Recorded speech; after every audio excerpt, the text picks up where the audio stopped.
നിതിൻ രാജിൻ്റെ മരണവുമായി ബന്ധപ്പെട്ട് ഇപ്പോൾ അവരുടെ എന്താണ് കുടുംബത്തിൻ്റെ പരാതി എന്താണ്? അല്ല, അത് അവരുടെ അടുത്ത് ചോദിക്കണം. അവരെന്താണ് പറയുന്നത്? അല്ല, അവർ പറഞ്ഞ കാര്യങ്ങൾ നമ്മൾ അന്വേഷണത്തിൽ ഉൾപ്പെടുത്തിയിട്ടുണ്ട്. പിന്നെ ഇപ്പോൾ നമ്മൾ ക്രൈം ബ്രാഞ്ചിലേക്ക് ഓർഡർ ആയിട്ടുണ്ട് പോകാൻ വേണ്ടി. അപ്പോൾ നമ്മൾ ക്രൈം ബ്രാഞ്ചിലേക്ക് പോകാൻ കാരണം വി ഹാവ് എലക്ഷൻസ് കൗണ്ടിങ് എല്ലാം ഉണ്ടല്ലോ. നമ്മൾ ക്രൈം ബ്രാഞ്ചിലേക്ക് അത് മാറ്റുമ്പോൾ ഫ്രഷ് ഏജൻസി ഫ്രഷ് ആയിട്ട് അന്വേഷിക്കട്ടെ. ഈ എന്താണ് ഇപ്പോൾ ഡോക്ടർ എം കെ റാം ഒളിവിലാണ്, അവരെ അറസ്റ്റ് ചെയ്യാൻ കഴിഞ്ഞിട്ടില്ല. അതാണ് അവരുടെ കുടുംബം ഏറ്റവും പ്രധാനപ്പെട്ട ഒരു ആക്ഷേപമായി ഉന്നയിക്കുന്നത്. ആണ്, ഞങ്ങളുടെ ടീം ഔട്ട്സൈഡ് കേരള ഉണ്ട്, 2 ടീമുകൾ പോയിട്ടുണ്ട്. കമ്മീഷണർ അത് ഫോളോ അപ്പ് ചെയ്യുന്നുണ്ട്. So we are also trying our level best catch ചെയ്യാൻ വേണ്ടി.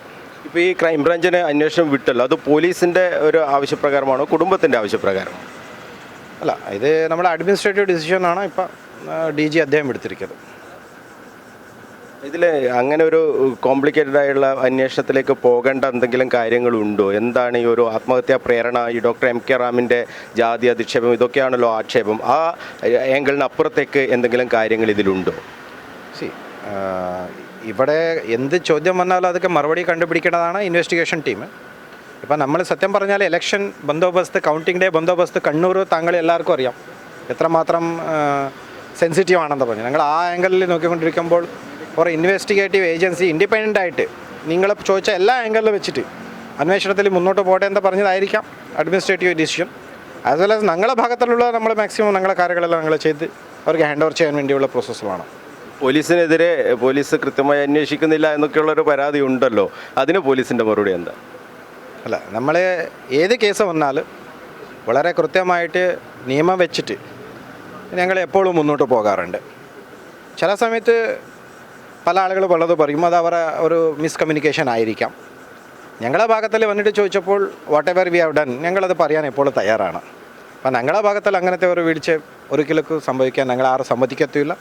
കേരള പോലീസ് അങ്ങനത്തെ വിഷയത്തിൽ മുന്നോട്ട് വളരെ കൃത്യമായിട്ട് തന്നെ ചെയ്യത്തുള്ളൂ. ഈ കോടതിയിൽ മുൻകൂർ ജാമ്യത്തിൻ്റെ ഹർജി നൽകിയതാണോ എം കെ റാമിനെ അറസ്റ്റ് ചെയ്യുന്നതിനുള്ളൊരു തടസ്സമായി ഇപ്പോൾ നിൽക്കുന്നത്? ഇല്ല, അങ്ങനെ ഇതുവരെ കോടതി ഞങ്ങളെ അറസ്റ്റ് ചെയ്യേണ്ടെന്ന ഒരു ഓർഡർ വന്നിട്ടില്ല. ഞങ്ങളുടെ ടീം പുറത്തുണ്ട്, അന്വേഷിക്കുന്നുണ്ട്. ആൾറെഡി 12ഓളം വീടുകൾ റെയ്ഡ് ചെയ്തിട്ടുണ്ട്. ഇപ്പോൾ പല പുതിയ വീടുകൾ റെയ്ഡ് ചെയ്തുകൊണ്ടിരിക്കുന്നു. പിന്നെ എങ്ങനെ എവിടെ പോയിട്ടുണ്ടോ ഇവിടെ പറയാൻ അത് നമ്മൾ ഇൻവെസ്റ്റിഗേഷൻ ഭാഗമാണ്, നമ്മളത് സീക്രട്ടാണ്. നമ്മുടെ ടീം വളരെ ശക്തമായിട്ട് മുന്നോട്ട് പോയിക്കൊണ്ടിരിക്കുക ആ വിഷയത്തിൽ. ഇപ്പോൾ എന്താണ് കുടുംബം എന്ത് ആശങ്കയാണ് പങ്കുവച്ചിട്ടുള്ളത്? DG സാറിനെ കാണണമെന്നവർ തീരുമാനിക്കേണ്ട കാരണം എന്താണ്? അവരുടെ ആശങ്ക എന്താണ് ശരിക്കും? അല്ല, അദ്ദേഹം അവർക്ക് ചില ഡോക്യുമെൻറ്റ്സ്, വീഡിയോ ക്ലിപ്സ് ആവശ്യമുണ്ടായിരുന്നു, മീൻസ് CCTV. അത് കോടതിക്ക് അപ്ലിക്കേഷൻ കൊടുത്താൽ കോടതി അത് നമ്മൾ ഹാജരാക്കാൻ തയ്യാറാണ്. ഞങ്ങളുടെ ഭാഗത്തിലൊന്നും പ്രശ്നമൊന്നുമില്ല. ഇതിലേതെങ്കിലും തരത്തിൽ ഈ ഒരു ജാതി അധിക്ഷേപം നടന്നു എന്നുള്ള ഒരു ഫൈൻഡിങ്ങിലേക്ക് എത്തിയിട്ടുണ്ടോ? അല്ല മറ്റ് കാരണം എന്തെങ്കിലും പോലീസ് സംശയിക്കുന്നുണ്ടോ? ദിസ് ഈസ് അണ്ടർ ഇൻവെസ്റ്റിഗേഷനാണ്. ഈ കാര്യം നമ്മളിപ്പോൾ പറയാനായിട്ടില്ല. ഈ നിതിൻ രാജിൻ്റെ ഫോണിൻ്റെ പരിശോധന പൂർത്തിയായോ? ഫോറൻസിക് പരിശോധനയൊക്കെ പൂർത്തിയായോ? ഞാൻ താങ്കളെ കഥ പറഞ്ഞത്, ഇപ്പോൾ ഇൻവെസ്റ്റിഗേഷൻ്റെ ഓരോരോ ഘട്ടങ്ങൾ അങ്ങനെ അറിയിച്ചാൽ ചിലപ്പോൾ ഇൻവെസ്റ്റിഗേഷനിലേക്ക് ബാധിക്കും. അപ്പം നീട്ടി കിട്ടാതെ പോവാം. അതുകൊണ്ട് ഇൻവെസ്റ്റിഗേഷൻ ബന്ധപ്പെട്ട വിഷയങ്ങൾ നമ്മൾ പറയാൻ പറ്റത്തില്ല.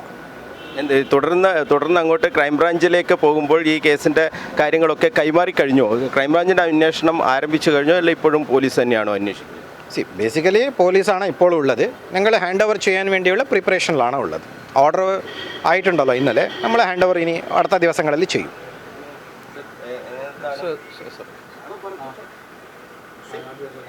എന്താണ് ഇപ്പോൾ അന്വേഷണത്തിന് നേതൃത്വം നൽകിയ ഉദ്യോഗസ്ഥൻ എന്ന കമ്മീഷണർക്ക് ഇതിലെന്താണ് ഒരു ഫൈനൽ ഡിസിഷനിലേക്ക് എത്താറായോ? നമ്മളൊരു ഫൈനൽ ഡിസിഷനിലേക്ക് എത്തേണ്ട സമയമല്ല ഇത്. ഈ കേസുമായി ബന്ധപ്പെട്ട് നമുക്ക് ഒരുപാട് ഘടകങ്ങൾ പരിശോധിക്കേണ്ടതായിട്ടുണ്ടായിരുന്നു. ആ പരിശോധിച്ച ഓരോ ഘടകങ്ങളെ പറ്റിയിട്ടും കോടതിയിലേക്ക് കൃത്യമായിട്ട് അതിൻ്റെ റിപ്പോർട്ടുകൾ നമ്മൾ കൊടുത്തിട്ടുണ്ട്. അന്വേഷണാവസ്ഥയിലാണ്. ഫൈനൽ ഡിസിഷനിലേക്ക് നമ്മൾ പോകേണ്ടുന്ന ഒരു സാഹചര്യമല്ല ഇത്. ഇതിൽ ഏതാണ് ഇവരുടെ പരാതി? കുടുംബത്തിൻ്റെ പരാതിയിൽ ഏത് രീതിയിലുള്ള അന്വേഷണം നടക്കണമെന്നാണ് അവർ ഇപ്പോൾ ആവശ്യപ്പെടുന്നത്? എന്തെങ്കിലും പുതിയ ആവശ്യം അവർ മുന്നോട്ട് വെക്കുന്നുണ്ടോ? അല്ല, മുൻപ് പറഞ്ഞിരുന്ന എല്ലാ കാര്യങ്ങളും അന്വേഷണവുമായി ബന്ധപ്പെട്ടിട്ട് മുൻപ് ഉന്നയിച്ചിരുന്ന കാര്യങ്ങൾ അവർ വീണ്ടും പറഞ്ഞിട്ടുണ്ട്. ആ കാര്യങ്ങളെല്ലാം തന്നെ നമ്മൾ നോട്ട് ഡൗൺ ചെയ്തിട്ടുണ്ട്. അതോടൊപ്പം നേരത്തെ പറഞ്ഞ പോലെ കുറച്ച് രേഖകൾ അവർ ആവശ്യപ്പെട്ടിട്ടുണ്ട്. അത് രേഖകൾ കോടതിയിൽ നിന്ന് എടുക്കുന്നതിന് ആവശ്യമായിട്ടുള്ള ഭാഗം നമ്മളുടെ ഭാഗത്തു നിന്നുമുള്ള സഹായങ്ങൾ അതിലുണ്ടാവും. ഇതിൽ ഓൾറെഡി ഒരു പ്രൈവറ്റ് പ്ലീഡറെ അപ്പോയിൻറ്റ് ചെയ്തിട്ടുണ്ട്. അപ്പോൾ അതുമായി ബന്ധപ്പെട്ടിട്ട് അവർ ചോദിച്ച എല്ലാ കാര്യങ്ങളുമായി ബന്ധപ്പെട്ടിട്ടും കുടുംബത്തിനോട് അല്ലെങ്കിൽ ഇതിൻ്റെ പിതാവിനോട് പറയേണ്ടുന്ന കാര്യങ്ങൾ, കമ്മ്യൂണിക്കേറ്റ് ചെയ്യേണ്ട കാര്യങ്ങൾ പോലീസിൻ്റെ ഭാഗത്ത് അന്വേഷണത്തിൻ്റെ ഭാഗമായിട്ട് പറയേണ്ട കാര്യങ്ങൾ പറഞ്ഞിട്ടുണ്ട്. ഇപ്പോഴും പരാതി അവർക്കുണ്ടോ? ഈ പോലീസിൻ്റെ അന്വേഷണത്തിൽ ഏതെങ്കിലും പരാതി അവർ ഉന്നയിക്കുന്നുണ്ടോ? അതാണ് ഞാൻ പറഞ്ഞത്, നമ്മളുടെ ഈ കേസുമായി ബന്ധപ്പെട്ടിട്ട് നമ്മളുടെ ടീം കൃത്യമായ ഒരു അന്വേഷണം നടത്തിയിട്ടുണ്ട്. അത് പക്ഷേ ഈ ഒരു കേസുമായി ബന്ധപ്പെട്ടിട്ട് കൂടുതലായിട്ട് അവർ അന്വേഷണ ഏജൻസിയുമായി ബന്ധപ്പെട്ടിട്ട് കുറേ കാര്യങ്ങൾ പറയുന്നത് കൊണ്ട് ഈ ഒരു കേസ് മറ്റൊരു ഏജൻസി, ഇൻഡിപെൻഡൻറ്റ് ഏജൻസി തന്നെ അന്വേഷിക്കട്ടെ എന്നുള്ളതും കൊണ്ട് കൂടിയാണ് നമ്മൾ ഈ ഒരു കേസ് ക്രൈംബ്രാഞ്ചിന് കൊടുക്കണം എന്നുള്ള ഒരു ആവശ്യം നമ്മളുടെ ഭാഗത്തു നിന്നും കൂടെ വന്നത്.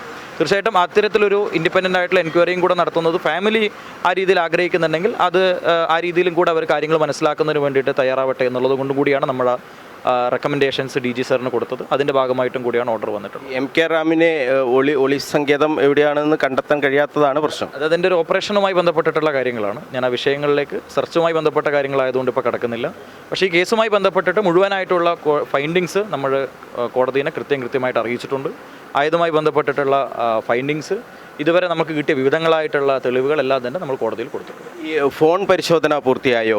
ഈ ഫോറൻസിക് പരിശോധന, നിതിൻ രാജിൻ്റെ ഫോൺ പരിശോധിക്കണം എന്നുള്ള ഒരു അതിൻ്റെ കാര്യങ്ങൾ എന്തെങ്കിലും ആയോ? അതാണ് ഇപ്പോൾ പറഞ്ഞത്, അന്വേഷണാവസ്ഥയിലിരിക്കുന്ന ഒരു കാര്യമാണ്. അതുകൊണ്ട് ആ വിഷയങ്ങൾ എനിക്കിപ്പോൾ വെളിപ്പെടുത്താൻ വേണ്ടി കഴിയില്ല. ഈ ജാതി അധിക്ഷേപം ഇത്തരം അത് കാര്യങ്ങളല്ലാതെ മറ്റു കാര്യങ്ങളും ഉണ്ട് എന്ന് തന്നെയാണോ നമുക്ക് സംശയിക്കേണ്ടത്? നമ്മൾ ഒരുപാട് തലങ്ങൾ ഈ കേസിനുണ്ട്. ഇത് പൊതുവായിട്ട് സംസാരിക്കുന്നതിനേക്കാൾ കൂടുതലായി ഒരുപാട് തലങ്ങൾ ഈ കേസിനുണ്ട്. അതെല്ലാം അന്വേഷണാവസ്ഥയിലിരിക്കുന്ന ഒരു കാര്യമായതുകൊണ്ട് നമ്മൾ നേരത്തെ പറഞ്ഞ എല്ലാ തലങ്ങളും ഈ വിഷയത്തിൽ ഉണ്ട്. അപ്പോൾ അത് കൂടുതലായിട്ട് നമുക്ക് പരിശോധിച്ചാൽ മാത്രമേ പറയാൻ പറ്റുള്ളൂ എന്നുള്ളതുകൊണ്ട് അന്വേഷണാവസ്ഥയിലിരിക്കുന്ന കാര്യങ്ങൾ ഞാനിപ്പോൾ വെളിപ്പെടുത്തുന്നു. City police commissioner P. Nithin രാജും അതോടൊപ്പം തന്നെ DIG യതീഷ് ചന്ദ്രയുമാണ് നമ്മളോട് സംസാരിച്ചത്. ഇപ്പോൾ കുടുംബം, ഈ നിതിൻ രാജിൻ്റെ അച്ഛൻ YL രാജൻ, അവരിപ്പോൾ പുറത്തേക്ക് വരുന്നുണ്ട്. നമുക്ക് അവരോടും കാര്യങ്ങൾ ചോദിക്കാം. അതായത് ഇപ്പോൾ city police commissioner P. Nithin രാജും DIG യതീഷ് ചന്ദ്രയും നമ്മളോട് പറഞ്ഞത് ഈ അന്വേഷണം നിർണായക ഘട്ടത്തിലേക്ക് തന്നെയാണ് ഉള്ളത്. വലിയ രീതിയിലുള്ള അന്വേഷണം നടക്കുന്നുണ്ട്. ഡോക്ടർ MK റാമിനെ കണ്ടെത്തുന്നതിന് വേണ്ടിയുള്ള അന്വേഷണം എല്ലാ തലങ്ങളിലും നടക്കുകയാണ്. 12ഓളം റെയ്ഡുകൾ നടന്നു കഴിഞ്ഞു എന്നാണ് DIG യതീഷ് ചന്ദ്രയും അതോടൊപ്പം തന്നെ city police commissioner P. Nithin രാജും വ്യക്തമാക്കുന്നത്. എന്തായാലും വലിയ രീതിയിലുള്ള ഒരു അന്വേഷണം ഇക്കാര്യത്തിൽ നടക്കുന്നുണ്ട് എന്ന് ഉറപ്പിച്ചും തറപ്പിച്ചും പറയുകയാണ് അന്വേഷണ സംഘം.